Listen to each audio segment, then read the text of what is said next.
बिस्मिल्लाहिर्रहमानिर्रहीम। अस्सलाम वालेकुम। कौम की आवाज़ के साथ मैं हूँ नुसरत हारिस, और आज मैं कौम की के जो मनाजिर हैं रमज़ानुल मुबारक में वो आपके सामने पेश करना चाहती हूँ। जब हम शाम में कहीं से गुज़र रहे होते हैं, दोपहर में गुज़र रहे होते हैं और अपने इर्द गिर्द हालात देख रहे होते हैं, वाक़यात देख रहे होते हैं, हाल कुछ इस तरह का है कि लंबी लंबी लाइनें लगी हैं समोसों के लिए, पकौड़ों के लिए, शॉपिंग सेंटर्स के बाहर, शॉपिंग सेंटर्स में कोई एक ब्रांड का जोड़ा या कहीं सेल लगी होती है, वहाँ ख़वातीन की लाइन लगी होती है।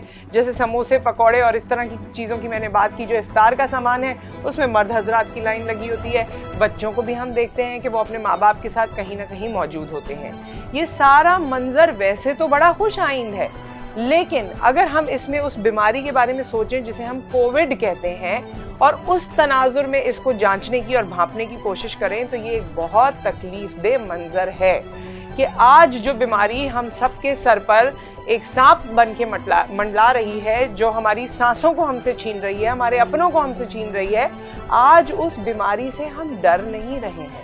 हम अपनी फेस्टिविटी का ख्याल रख रहे हैं, हम अपनी तमाम तर जो हमारी एक ईद का या रमज़ान का मज़ा है, जो कि हर मुसलमान के लिए, हर इंसान के लिए, जो लोग भी इसको फॉलो करते हैं उन सब के लिए अहमियत का हामिल है। लेकिन जब पूरी दुनिया इस बीमारी से लड़ रही है, वहाँ पाकिस्तान की अगर आप सूरत हाल देखें तो हम बग़ैर मास्क के लंबी लंबी कतारों में खड़े हैं और अपना काम कर रहे हैं या अपनी उस फेस्टिविटी को एंजॉय करने की कोशिश कर रहे हैं, ईद के कपड़े बना रहे हैं, सब कर रहे हैं, जो कि करना भी चाहिए। लेकिन बारहा कहा गया है कि आप SOPs का ख्याल रखें। ये SOP तो पहले इतना फेमस नहीं था जितना अब हो गया है। SOPs का ख्याल रखें, सेफ्टी का ख्याल रखें, मास्क लगाएं, सैनिटाइज करें, घर से बिला ज़रूरत ना निकलें, बहुत ज़्यादा लोग एक साथ मजमा ना क्रिएट करें, एक दूसरे से डिस्टेंस पे रहें। लेकिन ये तमाम बातें शायद अपनी शिद्दत को कम कर चुकी हैं। तो हमने सोचा कि बजाय इसके कि मैं इस बारे में आपसे बात करूं या कोई और मेहमान आके कोई गवर्नमेंट की बात आपके सामने करें, डॉक्टर साहब से बात करते हैं। प्रोफेसर डॉक्टर जावेद इकबाल, जो कि एक नामी ग्रामी शख्सियत है और इस हवाले से, मेडिसिन के हवाले से और कोविड के हवाले से खुसूसी तौर पे मुझे और आपको आगाह कर सकते हैं। उनसे बात करते हैं और जानते हैं कि कोविड की ये थर्ड वेव मेरे और आपके लिए ख़तरनाक है या नहीं। जी ख़वातीनो हज़रात, और इस हवाले से बात करने के लिए हमारे साथ प्रोफेसर डॉक्टर जावेद इकबाल साहब मौजूद हैं। उन्हें खुशामदीद कहते हैं। अस्सलाम वालेकुम सर। जी वालेकुम अस्सलाम। कैसे हैं आप? खैरियत से? जी अल्हम्दुलिल्लाह। और ये आजकल का बहुत ही, पहले तो हम रूटीन में ये सवाल किया करते थे, लेकिन आजकल का बहुत इम्पोर्टेंट सवाल यही है, क्योंकि जब हम पाकिस्तान के मुख्तलिफ इलाकों को देखते हैं, जो फुटेजेस हमारे पास आती हैं, और क्योंकि हम कराची में रिहाइश पजीर हैं और यहाँ पर हालात देखते हैं, तो ऐसे लगता है कि कोविड या तो ख़त्म हो गया है, या हमारा डर ख़त्म हो गया है, या वैक्सीन आ गई है तो हमारा कॉन्फिडेंस बूस्ट हो गया है। ये कोविड की हकीकत, ये वाली जो लहर है, ये है क्या? जी बहुत शुक्रिया। देखिए, वो आपने एक पुरानी कहानी सुनी होगी बचपन में कि एक दफ़ा एक कबूतर को पकड़ने के लिए बिल्ली आई, तो कबूतर ने कहा कि बिल्ली से बचने का ये तरीका है कि मैं आंखें बंद कर दूं। जी। तो उसने आंखें बंद कर ली और उसने कहा कि बिल्ली गायब हो गई। तो अब ये बात जितनी मज़ाक़ खेज लगती है, लेकिन अब हमारी सूरत हाल ये है, अनफॉर्चुनेटली पूरी दुनिया इसकी वजह से तिलमिला रही है। हमारे पड़ोसी मुल्क में लाशें सड़कों पर पड़ी हुई हैं, उनको जलाने के लिए उनके पास वाफिर यानी वसाइल मौजूद नहीं है, ऑक्सीजन कम हो गई है, हमारे यहाँ मरीज बढ़ रहे हैं, ICU की आहिस्ता आहिस्ता कैपेसिटी चोक हो रही है। लेकिन हमारा ये ख्याल है कि कोई बात नहीं, पाकिस्तान जो है वो 27 रमज़ान को हुआ था, इस पर अल्लाह पाक का बहुत ज़्यादा करम है। तो अल्लाह ने हमारे ऊपर पहले भी बहुत करम किया है, तो अल्लाह अब भी हमारे ऊपर बहुत करम करेगा। देखिए, हमें अपनी ज़िंदगी को अल्लाह पाक के करम के से दुआ मांग के ही गुजारना चाहिए, मैं इस बात के ऊपर फर्म करता हूँ। लेकिन अल्लाह पाक ने हमें अक्ल दी है, फहम दी है। अगर नबी करीम सल्लल्लाहु अलैहि वसल्लम के ज़माने में भी जब कोई बीमारी या कोई वबा हुई, तो नबी करीम सल्लल्लाहु अलैहि वसल्लम ने भी उसके तदारुक के लिए जो बेसिक प्रिंसिपल्स थे उनको फॉलो किया। हालांकि नबी करीम सल्लल्लाहु अलैहि वसल्लम तो एक दुआ करते तो सारी बीमारियां खत्म हो जाती, लेकिन नबी पाक सल्लल्लाहु अलैहि वसल्लम ने भी जो उसूल हैं, उन उसूलों के मुताबिक उसके जरिए किया। देखिए, ये आपने जो बात की है ना, हम बहुत ही ज्यादा बेपरवाह हुए हैं, केयरलेस हुए हैं, और खास तौर पर हमारे जहन में अभी आया कि अब ईद आई है, तो ईद में हमने पूरे बाजार को खरीदना है। तो हमने, अगर हम नई जूती नहीं पहनेंगे, नया जोड़ा अगर ना हुआ, मेकअप का नया सामान ना लिया, बच्चों के नए खिलौने ना आए, तो उसकी वजह से अल्लाह ताला हमें जहन्नुम में भेज देंगे। तो हमने इस नेक काम के लिए ना, इसमें चाहे हमें कोरोना हो, चाहे कुछ भी हो, हमें जाना है। तो इसलिए मैं तो ये समझता हूँ कि हमें बहुत ही केयरफुल होने की ज़रूरत है, और इसमें हुकूमत की बहुत रिस्पॉन्सिबिलिटी है, सिविल सोसाइटी की बहुत रिस्पॉन्सिबिलिटी है, आप लोग जो मीडिया के लोग हैं, आपकी बहुत रिस्पॉन्सिबिलिटी है कि लोगों को ये कहें कि ये जानलेवा बीमारी है। और अगर आप समझते हैं कि मैं हेल्दी हूँ, अगर आप समझते हैं कि मैं हेल्दी हूँ, मेरी इम्यूनिटी बिल्कुल ठीक है, मुझे तो कुछ नहीं होगा, लेकिन आपके घर में तो बुजुर्ग है ना, आप बाहर से बीमारी ले आएंगे, आपको तो कुछ नहीं होगा, मगर घर के अंदर तो बीमारी आ सकती है। और डॉक्टर साहब इस बार वाली वेव आई है, इसने तो बच्चों को भी बहुत मुतासिर किया है। अब हम देखते हैं कि लोग बच्चों के साथ रेस्टोरेंट्स में भी जा रहे हैं, शॉपिंग मॉल्स में भी जा रहे हैं, और भी बच्चों के स्कूल तो बंद हो गए हैं। कराची में भी ये सिंध में ऐलान हो गया है कि जी स्कूल बंद है, बाकी भी बेशतर हिस्सों में पाकिस्तान की ये ऐलान हो चुका है, लेकिन बच्चे हर जगह अकम्पनी कर रहे हैं अपने माँ बाप को। बच्चों के लिए कितना सीरियस है ये? जी बिल्कुल, देखिए बच्चों की वैसे तो मुदाफ़ियत जो है वो बड़ों की निस्बत ज़्यादा अच्छी होती है जी।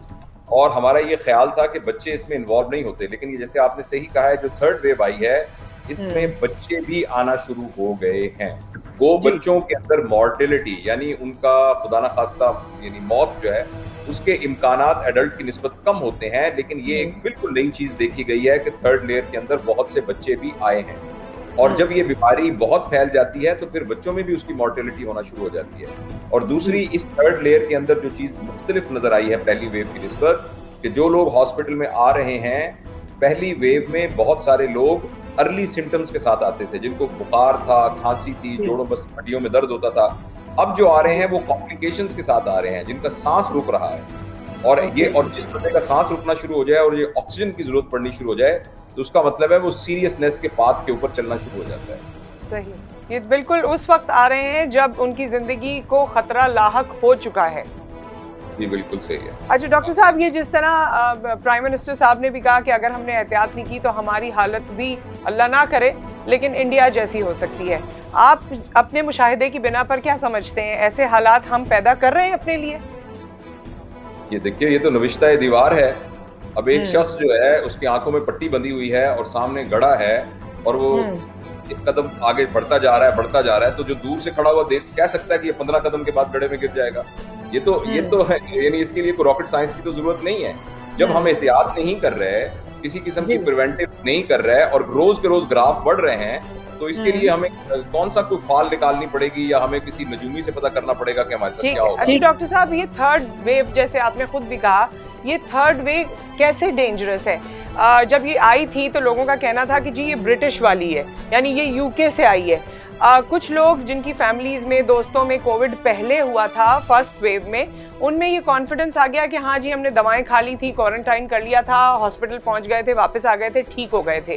क्या ये उससे ज्यादा मैग्नीट्यूड में अलार्मिंग है, प्रॉब्लमेटिक है, जानलेवा है? ये कौन सी वेव है, ये कौन सी कोविड है? मतलब ये उसको हम इसको कितने टाइम्स और मल्टीप्लाई करके समझ सकते हैं? देखिए, बात यह है कि इस बीमारी के बारे में हमारी बहुत सारी लर्निंग अभी हुई है। यूके के अंदर भी लोगों को इसकी प्रॉपर ट्रीटमेंट का नहीं पता था। अमेरिका ने भी तजुर्बे के जरिए पता किया कि इसकी कौन, और हम भी अभी सीख रहे हैं। हमारे यहाँ आईसीयू की केयर अभी बहुत ज्यादा सोफिस्टिकेटेड नहीं है।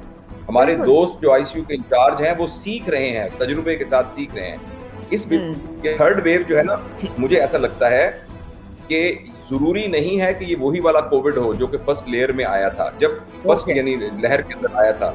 इसलिए कि ये जरासीम है, वायरस, इसकी एक खुसूसियत है कि ये अपनी शक्ल चेंज कर लेता है, यानी जिसको अंग्रेजी में म्यूटेशन कहते हैं, इसका जेनेटिक मटीरियल चेंज हो जाता है। तो लिहाजा ये और बीमारी है, ये समझे कि ये और बीमारी है, लिहाजा इसके खिलाफ एंटीबॉडीज को डिफरेंट तरीके से बनेंगी, इसका जो बॉडी के ऊपर पैटर्न है वो डिफरेंट होगा।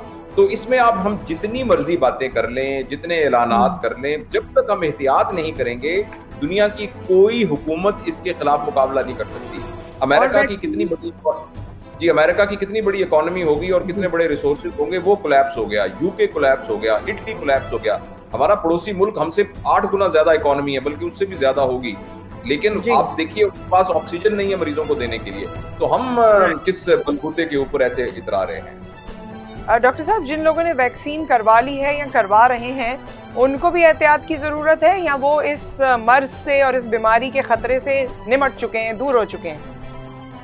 देखिए, हो सकता है उनको बीमारी होने के चांसेस कम हो, मगर वो फैला तो सकते हैं ना बीमारी। वो कैरियर तो है ना, वो खुद धमाका नहीं कर सकते, मगर एटम बम को लिए तो फिर रहे हैं ना अपने अंदर। तो जिस जगह जाएंगे वहां कुछ कई लोग ऐसे होंगे जिनकी इम्यूनिटी बहुत कम होगी, तो उनको फैला देंगे बीमारी। डॉक्टर साहब, कैम्ब्रिज के एग्जाम्स शुरू हो चुके हैं और इस पे बहुत सारी बहस पिछले दिनों हुई है, बीमारी को लेकर और फिर सेंटर्स को लेकर, और बच्चों को किस तरह से डील किया जाएगा, हैंडल किया जाएगा। कोर्ट तक ये मामला पहुंच चुके हैं। आप अपनी माहिराना राय को सामने रखते हुए कोई तजवीज पेश करना चाहेंगे? देखिए, इस वक्त प्रायोरिटी हमारी जिंदगी है। जब आग लगी होती है तो ये तो नहीं देखना होता कि मैं अलमारी के ऊपर से मिट्टी झाड़ लूं, मैं जरा अपने कपड़े इस्त्री कर लूं, क्योंकि कपड़े इस्त्री पहनने चाहिए। तो प्रायोरिटी तो आग को बुझाना होता है ना उस वक्त। तो इस वक्त आग लगी हुई है, हमारी प्रायोरिटी ये है कि हमारे मुल्क में कोई नेशनल क्राइसिस ना डेवलप, अभी भी है, लेकिन बहुत ही हाई मैग्नीट्यूड का नेशनल क्राइसिस ना डेवलप हो जाए। तो लिहाजा ये जो पॉलिसी है, ये तो एजुकेशन वाले लोग बनाएंगे, लेकिन उनको इस बात को जरूर मद्देनजर रखना चाहिए कि स्ट्रिक्ट एसओपीज को मद्देनजर रख कर किया जाए जो कुछ करना है। डॉक्टर साहब, इस वक्त गवर्नमेंट की जो पॉलिसीज कोविड के हवाले से चल रही हैं, जिसमें स्कूल का बंद करना है, इंटरसिटी ट्रांसपोर्टेशन पे को रोका गया है, इस तरह की और जितनी पॉलिसीज हैं, आपके ख्याल में ये बरवक्त हैं और बिल्कुल सही हैं? देखिए, हमें गवर्नमेंट की नीयत के ऊपर और जो सीनियर लोग हैं, जो हमारे स्टेक होल्डर्स हैं, उनकी नीयत पे तो बिल्कुल कोई शक नहीं करना चाहिए। आफ्टर ऑल ये उनकी रिस्पॉन्सिबिलिटी है, वो रोज मीटिंग करते हैं, इजलास करते हैं, डाटा को स्टडी करते हैं, एपिडेमियोलॉजिस्ट बैठते हैं, और इसके अलावा मुल्क के रिसोर्सेज देखते हैं। ये भी देखना है कि लोग फाके से ही ना मर जाएं, और बहुत सी और चीजें भी देखनी है। तो हमें उनकी नीयत पे तो कोई शक नहीं है, लेकिन मैं ज़ाती तौर पे ये समझता हूँ कि हमें मजीद प्रोएक्टिव होने की जरूरत है। इस वक्त मेरा ये ख्याल है कि हमें वो खास तौर पर ये ईद के करीब आने, देखिए हिंदुस्तान में भी वो जो कुंभ का मेला हुआ है, उस मेले ने इनिशिएट किया है, जहां लाखों हजारों लोग एकदम इकट्ठे हो गए। हमारे यहाँ भी लोग नहीं बाज आएंगे। हुकूमत को इस दफा एक प्रोएक्टिव होकर कम से कम 2 हफ्ते के लिए kind of a strict lockdown लगाना चाहिए। इस वक्त मेरे ख्याल में हम इंतजार ना करें कि हमारी और मॉर्टेलिटी ज्यादा हो, हमें प्रोएक्टिव होकर 2 हफ्ते के लिए, 2 हफ्ते को हम बर्दाश्त कर लेंगे इकोनॉमिक, लेकिन इस 2 हफ्ते में काफी फर्क पड़ जाएगा अगर 2 हफ्ते हम बिल्कुल लॉकडाउन कर दें। ठीक है डॉक्टर साहब, आखिरी सवाल है, बल्कि गुजारिश है आपसे कि वो तमाम लोग जो हमारे प्लेटफॉर्म से आपको सुन रहे हैं, उनके लिए आप कोई मैसेज दे दीजिए। हो सकता है किसी के दिल को लगे और हो सकता है कोई तब्दीली आ सके लोगों के मिजाज में। देखिए, मैं मैसेज तो ये देना चाहता हूँ कि हमारे पास जितनी भी कीमती चीजें हैं ना, आपका घर है, गाड़ी है, बंगला है, जेवर होंगे आपके पास, कुछ भी है, उस सब में से सबसे कीमती चीज आपकी जिंदगी है। और जो जिंदगी है ना, वो सांसों की डोरी के साथ अटकी हुई है। ये एक छोटा सा नाजुक सी एक आबगीना है, जो कि एक बड़ी नाजुक सी तार के साथ लटक रहा है। उस तार का नाम है सांस। और ये सांस अगर 4 मिनट के लिए आपका और मेरा सांस बंद हो जाए, तो हम दोनों जो हैं इस वक्त जावेद इकबाल या नुसरत नहीं रहेंगे। लोग कहेंगे जावेद इकबाल की बॉडी, नुसरत की बॉडी। तो एकदम यानी हम इस 4 मिनट की पतली सी तार के साथ लटके हुए हैं सांसों की, और ये जो जरासीम है, ये उस सांसों की उस डोरी को काटता है। तो इसलिए अपनी जिंदगी पे तरस खाइए, और अपनी वजह से जो और लोगों की जिंदगियां मुतासर हो रही हैं उस पर तरस खाइए।